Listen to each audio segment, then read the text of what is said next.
Je vais partager l'expérience. Je vais partager l'expérience d'une femme.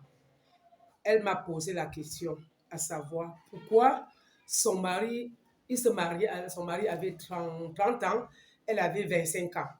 Aujourd'hui, ils sont mariés, ils ont 5 enfants.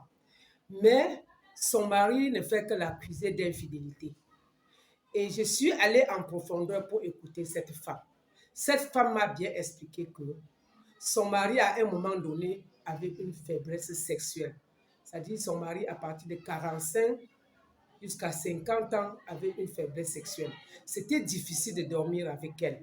Mais quand son mari a eu ce problème, au lieu de l'expliquer pour qu'il aille à l'hôpital trouver solution, son mari a commencé à la maltraiter, la détester. Et vraiment, je voudrais dire aux hommes que ce n'est pas bien. Ce n'est pas bien de faire ça à une femme. Vous pouvez vous marier, l'homme, tu es puissant, tu es bien, tu dors bien avec ta femme. Et à partir de 50 ans, vous savez, ça dépend de ce que l'homme fait en journée. Si l'homme travaille très dur en journée, il gère 70 personnes, il a des employés, il a la pression de son patron, ça dépend. À un certain âge, l'homme commence à avoir cette faiblesse sexuelle. Et quand il a cette faiblesse sexuelle, ne menace pas ta femme tout simplement. Dialogue avec ta femme. Quand cette femme m'a expliqué, et ces questions me reviennent tout le temps, il y a beaucoup de femmes aussi qui m'appellent toujours, ils me disent que mais non, mon mari fait comme ça. Moi, je dis, pourquoi les hommes font ça? Lorsque tu sens la faiblesse sexuelle, tu accuses ta femme à la maison. Et très grave encore, lorsqu'elle a commencé à accuser sa femme de l'infidélité, elle est allée dehors maintenant engager une relation. Quand tu engages une relation dehors, parce qu'avoir la faiblesse sexuelle ne veut pas dire que tu ne peux pas accoucher. Avoir la faiblesse sexuelle, le jour que tu bandais un peu, l'enfant peut entrer. Tu vas aller le monsieur, selon ce qu'on m'explique, est allé se débrouiller en utilisant tous les moyens possibles pour pouvoir faire les enfants dehors avec une autre femme.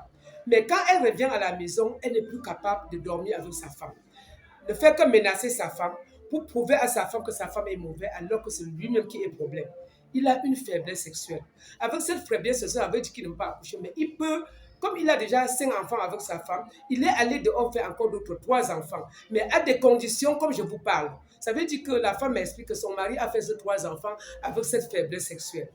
Et il ne laisse pas la femme de la maison tranquille parce que pour aller faire cet enfant, il peut se préparer pour 3 jours. C'est-à-dire, il boit vous appelez les produits, les, les fiagrants, les choses difficiles. Il peut boire ça en 3 jours pour faire la formation, pour aller dormir avec celle-là.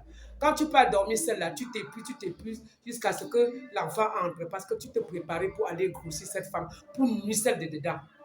Maintenant, quand elle va accoucher ses enfants, le lendemain, tu vas utiliser les mêmes moyens pour venir faire encore un enfant. Quand tu as déjà 3 enfants là-bas, elle aussi découvre que tu as une faiblesse sexuelle parce que tu ne peux pas faire ça toute la vie.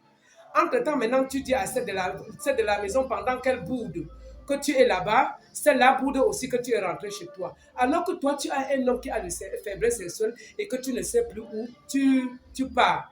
Tu ne sais plus où tu pars. Et tu trompes les femmes comme ça. Tu trompes celles de dames, tu trompes celles de dehors. Pourquoi vous faites ça? Quand vous êtes malade, allez à l'hôpital.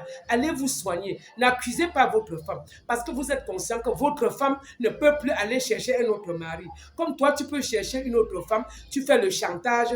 Tu pars dehors. Tu viens tromper celles de dames. Tu fais comme ça alors que tu as une faiblesse sexuelle qui n'est qu'une maladie qu'on peut soigner. Vraiment, je suis contre. Et ma fille, que je sais comment tu m'as expliqué ce problème, sois patient, ne te décourage pas, occupe-toi de tes enfants, tu laisses le reste à Dieu parce que cet homme est déjà parti. Et si tu veux qu'il rentre, tu vas faire comment? Tu ne peux rien parce que, tu sais qu'il est parti avec cette faiblesse sexuelle. Et il va dire quand il dort avec toi avant que ça fait ça. Ailleurs, c'est bien, il te ment. Arrêtez de tromper les femmes. Vous les hommes, arrêtez de tromper les femmes. Vraiment, je suis clair dessus, je n'ai pas besoin de mentir. Bonne soirée.